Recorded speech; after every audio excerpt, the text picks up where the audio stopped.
بسم الله والحمد لله والصلاة والسلام على أشرف خلق الله نبينا محمد وعلى آله. في الحقيقة يا إخوة، ورقة البحث هذه أو العنوان هذا كان عنوانا كبيرا لا تكفيه 20 دقيقة ولا يكفيه يوما كاملا.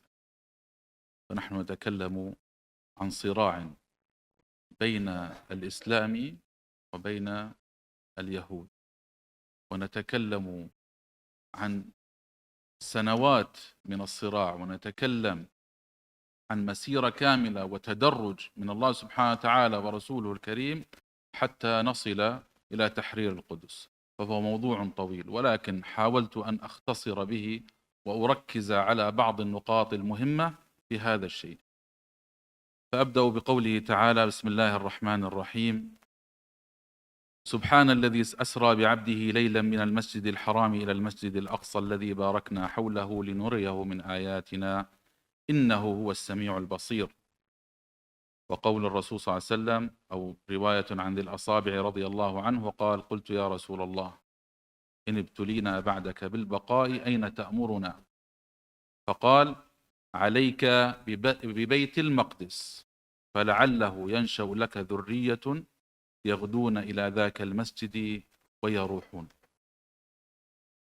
وقال عبد الله بن عباس رضي الله عنه: البيت المقدس بنته الأنبياء، ما فيه موضع شبر إلا وقد صلى فيه نبي أو قام فيه ملك.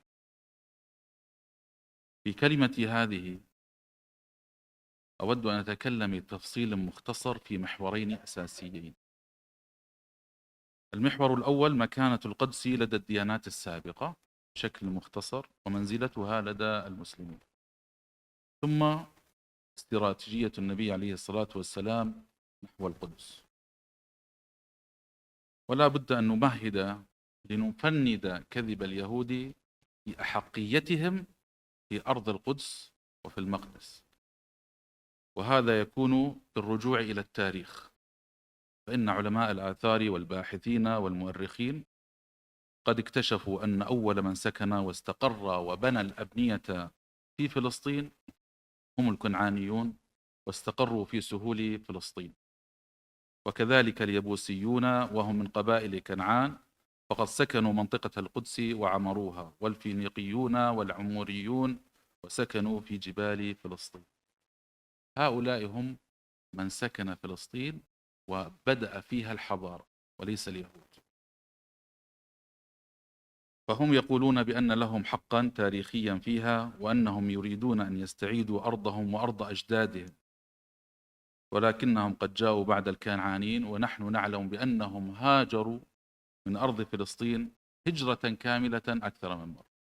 فلذلك لا حق لهم في أن يطالبوا بهذه الأرض بزعمهم أنها أرض الأجداد وهي مكانهم، فهذا ادعاء غير صحيح.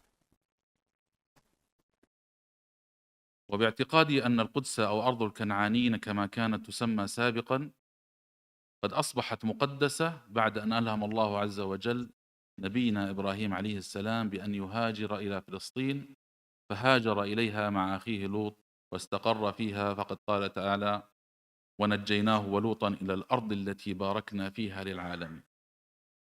فقد كانت أرضا مباركة ثم أصبحت أرضا مقدسة بوجود إبراهيم عليه السلام، هاجر إليها وولد فيها الأنبياء، ومنهم من مات فيها من الأنبياء، وانطلقت من هناك الدعوة إلى توحيد الله، وصار فيها أكثر الديانات الإبراهيمية قوة هي اليهودية والمسيحية والإسلام. وهناك تعقيب بسيط أيضا أو توضيح بسيط: يجب أن نعلم أن القدس قد تعرضت للتدمير مرتين، وحوصرت 23 مرة، وهوجمت 52 مرة، وتم غزوها وفقدانها مجددا 44 مرة. وكل هذه الصراعات وكل هذه الحروب كانت ذات طابع ديني عقائدي، وليس صراعا للأرض، إنما للدين والعقيدة. هذا يشير إلى أهمية هذه المنطقة جغرافيا وإشارة إلى قدسيتها عند اتباع الديانات الإبراهيمية. يقول البروفيسور مصطفى مسلم يرحمه الله في مقدمة كتابه معالم قرآنية في الصراع مع اليهود: إن الصراع مع اليهود والمسلمين سيبقى إلى يوم القيامة، وكلما خمدت جذوة الصراع في منطقة أو في عصر من العصور سيتجدد في مكان آخر وفي أزمنة متلاحقة وفي صور شتى إلى أن تكون الملاحم والمعارك الفاصلة قبيل قيام الساعة، حتى يقاتل المسلمون اليهود فينادي الحجر والشجر يا مسلم يا عبد الله إن خلفي يهوديا فتعالى فاقتله. ويقول رحمه الله: إن قضية الصراع بين اليهود والمسلمين صراع ممتد إلى قيام الساعة، وسنة الله التدافع بين هاتين الحضارتين، وهي بارزة لا تخفى على من تتبع آيات القرآن الكريم وسنة الرسول عليه الصلاة والسلام. فهذا المحور الأول في مسألة منزلة مكانة القدس وعند الديانات. المحور الثاني استراتيجية النبي عليه الصلاة والسلام نحو القدس، وأستطيع أن أقسمها بمرحلتين أساسيتين. المرحلة الأولى هي مرحلة التهيئة والتحضير النفسي قبل الذهاب إلى فتح القدس، والمرحلة الثانية هي مرحلة التخطيط والتنفيذ العملي. فالمرحلة التهيئة والتحضير النفسي أجملها ب6 خطوات باختصار. فالخطوة الأولى: المسجد الأقصى هو القبلة الأولى التي توجه إليها الرسول صلى الله عليه وسلم في صلاته لكم؟ لأكثر من 14 سنة. توجه الرسول صلى الله عليه وسلم في قبلته للصلاة لأكثر من 14 سنة، فقد صلى نحو المقدل أكثر مما صلى نحو الكعبة المشرفة. قد صلى فترة طويلة نحو البيت المقدس، ودليل ذلك قوله تعالى: يا أيها المزمل قم الليل إلا قليلا نصفه أو انقص منه قليلا إلى نهاية الآية. صدق الله الكريم. وهذه السورة هي سورة مكية من أوائل السور التي نزلت في بداية البعث، وكانت قبلته وقتها باتجاه بيت المقدس، والصحابة أيضا صلوا باتجاه بيت المقدس من ذاك الوقت، فهي أكثر من 14 سنة. فهذا شيء استعداد نفسي روحاني تمام باتجاه بيت المقدس. فقد كانت الصلاة نحو بيت المقدس هي من أهم خطوات ربط المسلمين ببيت المقدس وترسيخ الشعور الروحي تجاهه وترسيخ علاقة دينية مقدسة، إذ صارت هذه البقعة مركزية في حياة المسلمين، ثم لتكون من أهم الدوافع لتوجه المسلمين ورغبتهم في فتح المدينة المقدسة أو بيت المقدس.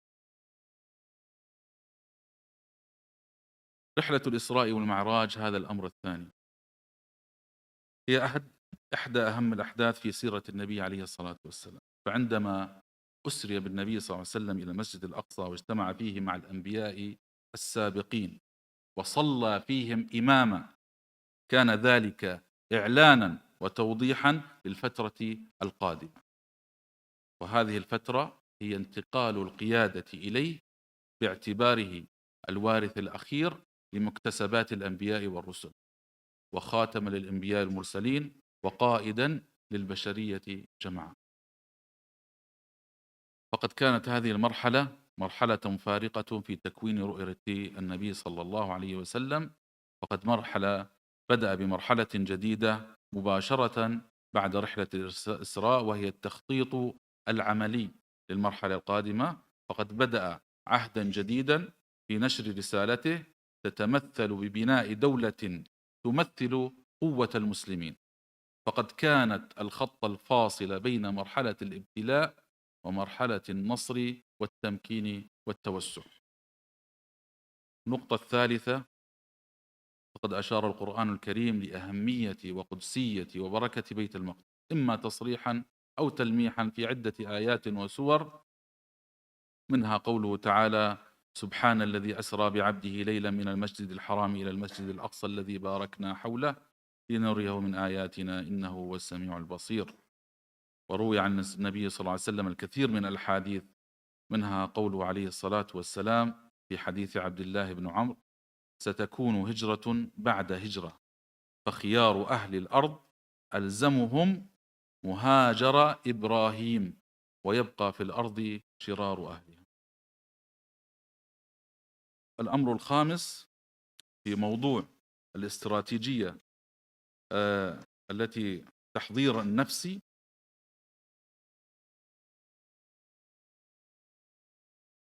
تعزيز الرابط بين المسلمين وبين بيت المقدس في وقت مبكر من البعثة النبوية. في رواية الترمذي عن عروة بن الزبير أن نيار بن مكرم الأسلمي قال: لما نزلت ألف لام ميم غلبت الروم في أدنى الأرض وهم من بعد غلبهم سيغلبون، فكانت فارس يوم نزلت هذه الآية قاهرين للروم، وكان المسلمون يحبون ظهور الروم عليهم لأنهم وإياهم أهل كتاب. وفي ذلك قوله: ويومئذ يفرح المؤمنون بنصر الله ينصر من يشاء، فيفرح المؤمنون بأن انتصر أهل الكتاب على الفرس المجوس.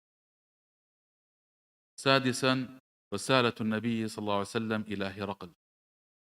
بسم الله الرحمن الرحيم. من محمد رسول الله إلى هرقل عظيم الروم، سلام على من اتبع الهدى، أما بعد، فإني أدعوك بدعاية الإسلام، أسلم تسلم يؤتيك الله أجرك مرة. هذه يا أخوة فيها دلالة قوية على تحضير النفس وتحضير المسلمين لهذا. متى ذهبت هذه الرسالة؟ متى أرسلت هذه الرسالة؟ في السنة السادسة للهجرة. ما زالت مكة بيد المشركين، وأغلب الأماكن ما حول النبي صلى الله عليه وسلم لم تتحرر ولم يأتيها الفتح، ومع ذلك أرسل الرسالة، إنما هو رؤية للنبي صلى الله عليه وسلم وتبشيرا للمسلمين وتهيئتهم نفسيا لهذا الأمر. والدليل على ذلك بأن هذه الرسالة وصلت، قال هرقل: سيملك محمد موضع قدمي هاتين. هذا تحضير نفسي للمسلمين لفتح بيت المقدس. فإذا هو أمر عقائدي وليس أمر امتلاك أرض. المرحلة الثانية من الاستراتيجية هي مرحلة التخطيط العملي والتطبيق العملي، ونستطيع أن نجمل ذلك في بعض النقاط، 3 نقاط أساسية. فكان النقطة الأولى الإقطاعات والمنح. الرسول صلى الله عليه وسلم أقطع أراضٍ في بلاد الشام وهي تحت حكم الروم، وأقطع أراضٍ في بيت المقدس في الخليل وهو ما زال في المدينة. هذه دلالة وبشارة للمسلمين وتوجيه لهم للذهاب والتوجه إلى بيت المقدس. فقد أقطع أرضا لأبي ثعلبة الخشني، وأقطع أرضا لبني جفال، وأقطع أرضا لتميم الداري، وهذا بيان لسلطته على ما سيكون باعتبار ما سيكون لاحقا إن شاء الله. الأمر الثاني المعاهدات الخارجية. فقد أبرم النبي عليه الصلاة والسلام الكثير من المعاهدات واتفاقيات الصلح، ومما يهمنا فيها في موضوعنا ما هو متجه باتجاه القدس، وهي كانت 3 اتفاقيات كانت دليلا واضحا على استراتيجية وتمهيد النبي صلى الله عليه وسلم لفتح بيت المقدس. فقد كانت هذه الاتفاقيات لمناطق محيطة بالقدس. المعاهدة الأولى مع أهل إيلة، والمعاهدة الثانية مع أهل مقنى، والمعاهدة الثالثة مع أهل أذرح. فكانوا 2 منهم تابعة لليهود وواحدة منهم للنصارى، وهي كانت في مواقع استراتيجية تصل جزيرة العربية في بيت المقدس. الأمر الثالث التحركات العسكرية. فقد كانت هناك الكثير من الحملات والمعارك العسكرية التي أطلقها النبي صلى الله عليه وسلم متجهة باتجاه بيت المقدس والمنطقة المحيطة بها من بلاد الشام. فبعد معاركه لتأمين مكة وكسر شوكة المشركين توجه باتجاه بيت المقدس، وقد كانت عمليات عسكرية صغرى وعمليات كبرى. فكانت الصغرى على شكل سرايا استطلاعية ومعارك صغيرة، وكان غرض منها إما إزالة الخطر، وإما بالمدينة المنورة، أو إزالة خطر يتعرض له جيش المسلمين، مثل سرية حسمة وسرية أم القرى وسرية دومة. وهناك العمليات الكبرى التي من الواضح فيها هو التمهيد الكامل لفتح بيت المقدس، مثل غزوة خيبر ومعركة مؤتة وغزوة تبوك. إن المتفكر في حياة النبي صلى الله عليه وسلم والمتأمل في سيرته سيجد أن الله عز وجل عندما كلف نبينا عليه الصلاة والسلام الدعوة لتوحيده ونشر الدين الإسلامي، كان ذلك إتماما وإكمالا لما كلف به الأنبياء السابق، وتمام الكمال في قيادته للعالم أن يحرر ويفتح مكانين أساسيين: البيت العتيق والمسجد الأقصى. وقد طبق ذلك عليه الصلاة والسلام قوليا وعمليا، فحرر البيت الحرام وجهز صحابته نفسيا وعقائديا وعمليا لتحرير البيت المقدس. وهذا ما حدث بالفعل، وقد حرره عمر بن الخطاب رضي الله عنه في العام 5 الهجري، وكان معروفا بالقوة والشجاعة والجدية في اتباع النهج النبوي الرباني. وهذا أكبر دليل على أن نبي الهدى عليه الصلاة والسلام قد ترك في أمته من بعده كل المقومات لقيادة العالم. طيب، سأختصر لأن باقي لي 3 دقائق. أقول: والله ولي التوفيق فيما يخص في حماس ومعاركهم. فوالله يا جماعة، إن لم تفتح المعارك، إن لم يفتح حماس المعارك، لشككنا في صدقهم وفي نيتهم. فهذا الوقت ما قاموا فيه وقت عصيب، ووقت الخنوع والخذلان من أغلب حكام بلاد الإسلام، وهو الذي عملوه لا شيء يذكر في التاريخ، وهو الدليل الواضح البين على أن الطريق الذي أرشدنا إليه نبينا عليه الصلاة والسلام ما زال ماضيا وواضحا لدى المخلصين. ونبشركم أخوتي الأفاضل بأن في سوريا ماضون في هذا الطريق على نهج محمد عليه الصلاة والسلام. لا يضرنا من خذلنا، ولا يضرنا من تحالف مع النصارى، ولا يضرنا من تحالف مع المجوس المجرمين. فالثورة السورية ماضية، وإن شاء الله إلى التحرير بإذن الله. لن نقف. المعارك ساعات وساعات، قد نهزم حينا وقد ننتصر حينا، وقد تتوقف هذه المعارك مرات، ولكن معارك الفكر ومعارك العقيدة ومعارك المدارس والعلم ما زالت مستمرة. وأبشركم، نحن في سوريا زادت المدارس الشرعية، وزادت الجامعات، وزادت حلق العلم، وما زلنا على الجهاد. ولا يهمكم ما يشاع أو ما يشاع لأغراض وفكر ينشرونه لدى المجتمع بأن والله الثورة السورية صارت هي معارك داخلية وصارت مثلا حرب داخلية. لا والله، الثورة السورية ثورة صادقة. نحن نقاتل في سوريا وأعيننا باتجاه بيت المقدس، ونهيئ شبابنا ومجاهدينا للحرب وللجهاد، وما زلنا على الرباط، ولا نقبل بأي شيء غير ذلك. قد يقول مصالحة، قد يقول أي شيء، ولكن نحن لا نقبل إلا بهذا. وأبشركم بشرى أخرى، فنحن كرد سوريا ما زلنا مستمرون على العهد.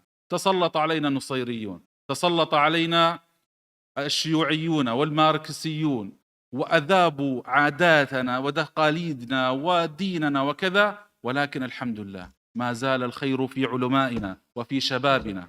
خرجنا من مكان وأتينا إلى مكان، وسنستمر بذلك بإذن الله. وآخر دعوانا أن الحمد لله رب العالمين، والسلام عليكم. جزاك الله خيرا.